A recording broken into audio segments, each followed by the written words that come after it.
Welcome to my cooking channel. So ನಾನು ಇವತ್ತು ಹೊಸ ರೆಸಿಪಿಯಲ್ಲಿ ನಾನು ನಿಮ್ಮನ್ನು ಭೇಟಿ ಆಗ್ತಾ ಇದ್ದೀನಿ. ಇವತ್ತು ಮಾಡ್ತಕ್ಕಂಥ ರೆಸಿಪಿ ಏನಪ್ಪ ಅಂತಂದರೆ ವೆಜಿಟೇಬಲ್ ಸಾಗು.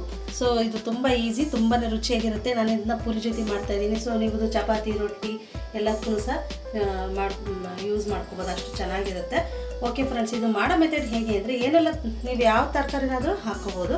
ಸೊ ನಾನಿಲ್ಲಿ ಏನೆಲ್ಲ ತರಕಾರಿ ತೊಗೊಂಡಿದ್ದೀನಿ ಅಂದರೆ ಹೂಕೋಸನ್ನ ಉಪ್ಪು ನೀರಲ್ಲಿ ತೊಳೆದಿಟ್ಕೊಂಡಿದ್ದೀನಿ, ಸ್ವಲ್ಪ ಬೀನ್ಸ್ ತೊಗೊಂಡಿದ್ದೀನಿ, ಸ್ವಲ್ಪ ಕ್ಯಾರೆಟ್ ತೊಗೊಂಡಿದ್ದೀನಿ, ಒಂದು ದೊಡ್ಡದೊಂದು ಈರುಳ್ಳಿನ ಹೆಚ್ಕೊಂಡಿದ್ದೀನಿ, ಒಂದೆರಡು ಟೊಮೊಟೊ ಹೆಚ್ಚಿಟ್ಕೊಂಡಿದ್ದೀನಿ. ಓಕೆ, ಇದಕ್ಕೊಂದು ಸಣ್ಣದಾಗಿ ಒಂದು ಮಸಾಲ ರುಬ್ಲಿಕ್ಕಿದೆ. ಸ್ವಲ್ಪ ಕೊತ್ತಂಬರಿ, ಒಂದು 10 ಗೋಡಂಬಿ ಮತ್ತು ಒಂದು ಅರ್ಧ ಟೀ ಸ್ಪೂನ್ ಜೀರಿಗೆ, ಒಂದೆರಡು ಏಲಕ್ಕಿ, ಒಂದು 3 ಲವಂಗ, ಸ್ವಲ್ಪ ಚಕ್ಕೆ, ಒಂದು ಅರ್ಧ ಬಟ್ಲು ಹಸಿದು ತೆಂಗಿನ ತುರಿ ಮತ್ತು 1 ಸ್ಪೂನು ಧನಿಯಾ ಪುಡಿ. ಸೊ ಇದನ್ನು ರುಬ್ಕೊಂಡು ಬರೋಣ. ಫಸ್ಟ್ ಏನು ಮಾಡೋಣ ಅಂದರೆ ಫಸ್ಟ್ ಒಗ್ಗರಣೆ ಮಾಡ್ಕೊಳ್ಳೋಣ ತರಕಾರಿನೆಲ್ಲವ. ಸೊ ಇದು ಏನು ನೋಡಿ, ಇಲ್ಲಿ ನಾನಿಲ್ಲಿ 1 ಸ್ಪೂನ್ ಎಣ್ಣೆ, 1 ಸ್ಪೂನ್ ತುಪ್ಪ ಹಾಕ್ಕೊಂಡಿದ್ದೀನಿ. ಸೊ ನೀವು ಬರೀ ಎಣ್ಣೆನಲ್ಲೂ ಸಹ ಮಾಡ್ಕೋಬೋದು. ಸೊ ನಾನು ಒಂದು ಸ್ಪೂನ್ ತುಪ್ಪನ ಹಾಕಿದ್ದೀನಿ, ಟೇಸ್ಟ್ ಚೆನ್ನಾಗಿರುತ್ತೆ. ಹಾಗಾಗಿ ಓಕೆ, ಎಣ್ಣೆ ಕಾಯಿಲಿ.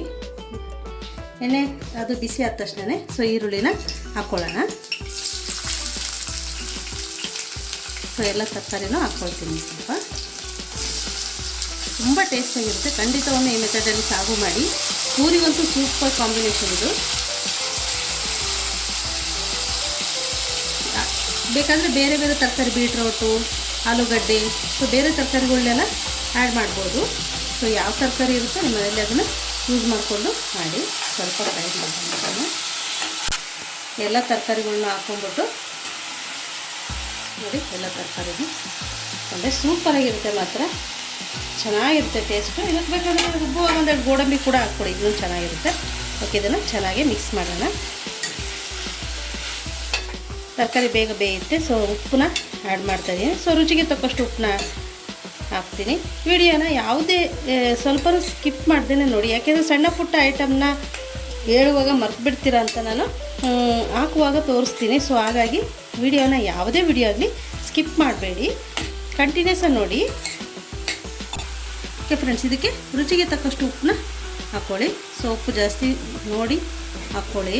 ಕಡಿಮೆ ಆದರೆ ಬೇಕಾದರೆ ಹಾಕ್ಕೋಬೋದು, ಉಪ್ಪು ಜಾಸ್ತಿ ಆದರೆ ತಿನ್ನಲಿಕ್ಕಾಗಲ್ಲ. ಓಕೆ, ಇದನ್ನು ಚೆನ್ನಾಗಿ ಮಿಕ್ಸ್ ಮಾಡಿಬಿಟ್ಟು ಇದನ್ನು ಓಕೆ ನೀಟಾಗಿ ಕ್ಲೋಸ್ ಮಾಡಿಬಿಟ್ಟು ನೀರು ಏನು ಆಡ್ ಮಾಡಬೇಡಿ. ಯಾಕೆಂದರೆ ಮಸಾಲೆ ರುಬ್ತೀವಲ್ವ, ಅವಾಗ ಸ್ವಲ್ಪ ನೀರನ್ನ ಹಾಕಿದ್ರಾಗುತ್ತೆ. ಇದು ಚೆನ್ನಾಗಿ ಬೇಲಿ ಅಷ್ಟೊತ್ತಿಗೆ ಮಸಾಲ ರೆಡಿ ಮಾಡ್ಕೊಂಬರ್ತೀನಿ. ರುಬ್ಲಿಕ್ಕೆ ತೊಗೊಂಡಿದ್ದಲ್ವ, ಸೊ ಎಲ್ಲ ಇಂಗ್ರೀಡಿಯೆಂಟ್ಸ್ನು ಹಾಕ್ಕೊಳ್ಳೋಣ. ತೆಂಗಿನಕಾಯಿ, ಧನಿಯಾ ಪುಡಿ, ಕೊತ್ತಂಬರಿ, ಬಾದಾಮಿ, ಜೀರಿಗೆ 1/2 ಟೀ ಸ್ಪೂನು, ಒಂದೆರಡು ಏಲಕ್ಕಿ, ಸ್ವಲ್ಪ ಚಕ್ಕೆ, ಜೀರಿಗೆ, ಇಷ್ಟೇ. ಬೇಕಾದರೆ ಒಂದೆರಡು ಗೋಡಂಬಿ ಬೇಕಾದರೆ ಆ್ಯಡ್ ಮಾಡ್ಕೊಳ್ಳಿ. ನಾನಿಲ್ಲಿ ಬಾದಾಮಿ ಹಾಕ್ತಾಯಿದ್ದೀನಿ. ಓಕೆ ಫ್ರೆಂಡ್ಸ್, ಸ್ವಲ್ಪ ನೀರು ಹಾಕ್ಕೊಂಬಿಟ್ಟು ಇದನ್ನು ಪೇಸ್ಟ್ ಮಾಡ್ಕೊಂಬರ್ತೀನಿ. ಓಕೆ ಫ್ರೆಂಡ್ಸ್, ನೋಡಿ ಈ ಥರ ಪೇಸ್ಟ್ ಮಾಡ್ಕೊಂಬನ್ನಿ. ಅದು ಚೆನ್ನಾಗಿ ತರಕಾರಿ ಬೇಂದಮೇಲೆ ಇದನ್ನು ಹಾಕಿ ಮಿಕ್ಸ್ ಮಾಡಿ ಒಂದು ಕುದಿ ಕುದಿಸಿ ಇಳಿಸ್ಬಿಡೋಣ. ಸಾಗು ರೆಡಿ ಆಗಿಬಿಡುತ್ತೆ. ತುಂಬ ಈಸಿ. ತರಕಾರಿ ಹೆಚ್ಚಿಟ್ಕೊಂಡ್ಬಿಟ್ರೆ ಬೇಗನೆ 10 ಮಿನಿಟ್ಸ್ ಒಳಗಡೆ ಮಾಡ್ಕೊಂಡ್ಬಿಡ್ಬೋದು. ಮಾರ್ನಿಂಗ್ ಟೈಮೆಲ್ಲ ಚಪಾತಿಗೆ, ಪೂರಿಗೆಲ್ಲ ಅಕ್ಕಿ ರೊಟ್ಟಿ, ಜೋಳದ ರೊಟ್ಟಿ, ರಾಗಿ ರೊಟ್ಟಿ ಎಲ್ಲದಕ್ಕೂ ಸಹ ಕಾಂಬಿನೇಷನ್ ಚೆನ್ನಾಗಿರುತ್ತೆ. ಖಂಡಿತ ಒಮ್ಮೆ ಈ ಮೆಥಡಲ್ಲಿ ಟ್ರೈ ಮಾಡಿ. ಓಕೆ ಫ್ರೆಂಡ್ಸ್, ನೋಡಿ ಈ ಥರ ಬೇಯ್ತಾ ಇರುತ್ತೆ. ಸೊ ಚೆನ್ನಾಗಿ ಸಾಫ್ಟಾಗಿ ಬೇಯಲ್ಲಿ ಉಪ್ಪು ಹಾಕಿದ್ದೀನಿ. ಬೇಕಾದರೆ ನೀವು ಏನಾದರೂ ಸ್ವಲ್ಪ ತರಕಾರಿಗೆ ನೀರನ್ನ ಆ್ಯಡ್ ಮಾಡಿ ಒಂದು 1/2 ಟೀ ಸ್ಪೂನ್ ಅಂದರೆ ಒಂದು ಟೀ ಗ್ಲಾಸಲ್ಲಿ ಒಂದು ಅರ್ಧ ಗ್ಲಾಸ್ ನೀರು ಹಾಕಿ ಚೆನ್ನಾಗಿ ತರಕಾರಿ ಇನ್ನೂ ಸಾಫ್ಟಾಗಿ ಬೇಯಬೇಕು ಅಂದರೆ ಹಾಕ್ಕೊಳ್ಳಿ. ಸೊ ನಾನು ಒಂದು ಸ್ವಲ್ಪ ಇದು ಟೊಮೊಟೊದಲ್ಲೇ ನೀರಿನ ಅಂಶ ಇರುತ್ತೆ, ಹಾಗಾಗಿ ಸೊ ಇಲ್ಲ ಅಂದರೆ ಒಂದು ಸ್ವಲ್ಪ ನೀರನ್ನ ಹಾಕ್ಕೊಳ್ಳಿ. ಒಂದು ಟೀ ಗ್ಲಾಸಲ್ಲಿ ಒಂದು ಅರ್ಧ ಗ್ಲಾಸ್ ಅಷ್ಟು ಗೊತ್ತಾಗ್ಬಿಡುತ್ತೆ. ಸೊ ಯಾಕೆಂದರೆ ಗ್ರೇವಿನಲ್ಲೂ ರುಬ್ಬುವಾಗ ನೀರು ಹಾಕಿ ರುಬ್ಬಿರ್ತೀವಲ್ವ, ಸೊ ನಿಮಗೆ ಗಟ್ಟಿ ಬೇಡ, ಸ್ವಲ್ಪ ತೆಳಗೆ ಬೇಕು ಅಂದರೆ ಸ್ವಲ್ಪ ನೀರನ್ನ ಆ್ಯಡ್ ಮಾಡ್ಕೊಳ್ಳಿ. ಓಕೆ ನೋಡಿ ಈ ಥರ ಕುದೀತಾ ಇದೆ. ಇದಕ್ಕೆ ನಾನೀಗ ಅರಶಿನ ಪುಡಿ ಆ್ಯಡ್ ಮಾಡ್ತೀನಿ.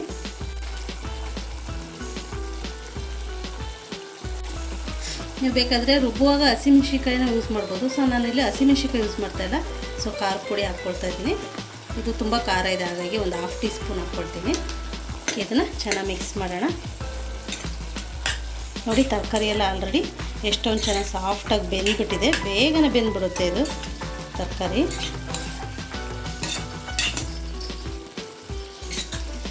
ಓಕೆ ಫ್ರೆಂಡ್ಸ್, ಈಗ ಕುಟ್ಕೊಂಡು ಬಂದಿದ್ದೆ ಅಲ್ವಾ ಮಸಾಲ, ಸೊ ಅದನ್ನು ಹಾಕ್ಬಿಟ್ಟು ಒಂದು ಕುದಿ ಚೆನ್ನಾಗಿ ಕುದಿಸ್ಬಿಡ್ತೀನಿ.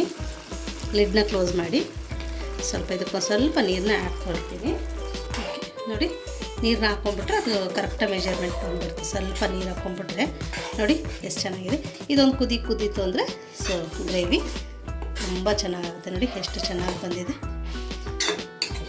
ಸೊ ಇದು ಒಂದು ಕುದೀಲಿ, ಕುದ್ಮೇಲೆ ಲಿಡ್ನ ಕ್ಲೋಸ್ ಮಾಡಿ ನೋಡಿ ಲಿಡ್ನ ಕ್ಲೋಸ್ ಮಾಡ್ತಾಯಿದ್ದೀನಿ. ನೋಡಿ ಎಷ್ಟು ಚೆನ್ನಾಗಿ ಕುದಿ ಬಂತು.